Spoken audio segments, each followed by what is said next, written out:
అందరికీ నమస్కారం అండి. ఈరోజు నేను చేయబోతున్న వీడియో ఏంటంటే ఆహ్, 'చాణక్య నీతి సూత్రాల్లో' నుంచి ఒకటవ అధ్యాయంలో వీడియోలు చేస్తున్నాను కదండీ! ఒక్కొక్క శ్లోకాన్ని తీసుకొని, అలాగా ఈరోజు ఒక శ్లోకాన్ని తీసుకొని చేయబోతున్నాను. అదేంటంటే స్వభావాన్ని గుర్తించడం సమయం వచ్చినప్పుడు మాత్రమే జరుగుతుంది అని ఇక్కడ చెప్పబడిందండి. దాని యొక్క శ్లోకం ఇక్కడ ఉంది. అదేంటంటే జానీయాత్వేషణే భృత్వాన్ బాంధవాన్ వ్యసనాగమే మిత్రం యావత్తి కాలేషు భార్య చ విభవక్షయే అని ఇక్కడ ఉందండి. దీని యొక్క తాత్పర్యం కూడా చెప్పారు. ఆచార్య చాణక్యుడు బంధువుల నైజం సమయం వచ్చినప్పుడే తెలుస్తుంది అని ఇలా చెప్తున్నారు. ఏదైనా అతి ముఖ్యమైన పని కోసం సేవకుణ్ణి ఎక్కడికైనా పంపిస్తే వాడు చేసుకువచ్చిన పనిని బట్టి వాని లక్షణాలను తెలుసుకుంట అవుతుంది.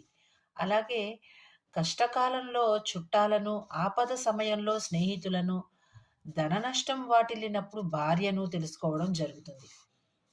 నిజమైన స్వభావం తెలుసుకోవడం జరుగుతుందంటండి. మనిషి సంఘజీవి. అది అందరికీ తెలిసిన విషయమే కదండీ! అందరికీ తెలిసిన విషయమే. ఒంటరిగా మనిషి అనేవాడు ఉండలేడు. అందరితో కలిసి సమాజంతో పాటు సమాజంలో బ్రతుకుతాడు కాబట్టి సంఘజీవి.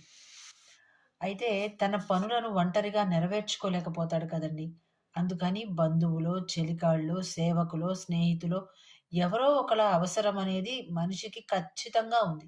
ఎవరి అవసరము లేకుండా ఎవ్వరూ జీవనం సాగించలేరు. అంటే మనిషి అని పుట్టిన ఏ ఒక్కళ్ళు కూడాను ఎవరి అవసరము లేకుండా జీవనం అనేది సాగించలేరు.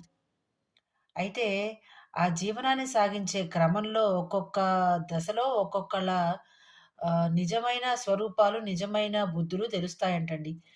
కష్టంలో ఏ సేవకుడైతే సరైన సాయం చేస్తాడో అతడు సరైన సేవకుడవుతాడట. అలాగే ఆపత్కాలంలో ఎవరైతే మిత్రులు తమకి తోడుగా ఉంటారో, అలాగే వ్యసనాల పాలవుతూ ఉన్నప్పుడు వాటిల నుంచి మనల్ని బయటపడేసి, మన తోటి ఉంటూ ఎప్పటికప్పుడు మనల్ని కాపాడుతూ ఉంటారో వాళ్ళు నిజమైన స్నేహితులు, చెలికాళ్ళవుతారట. అలాగే ధనాభావ పరిస్థితులు, ధనాభావం అంటే నష్టం, ధన నష్టం వాటిల్లిన సమయంలో కూడా ఎవరైతే తన తోడుగా ఉంటూ, అన్ని విధాలా సాయం చేస్తూ, అన్ని రీతులా తన సహకారాన్ని అందిస్తుందో భార్య, అటువంటి భార్య జీవిత భాగస్వామిగా ఉండడానికి సరైన వ్యక్తి అవుతుందంట. దీనికి విరుద్ధంగా ఎవరైతే ఉంటారో, దీనికి విరుద్ధంగా ఎవరితో అయితే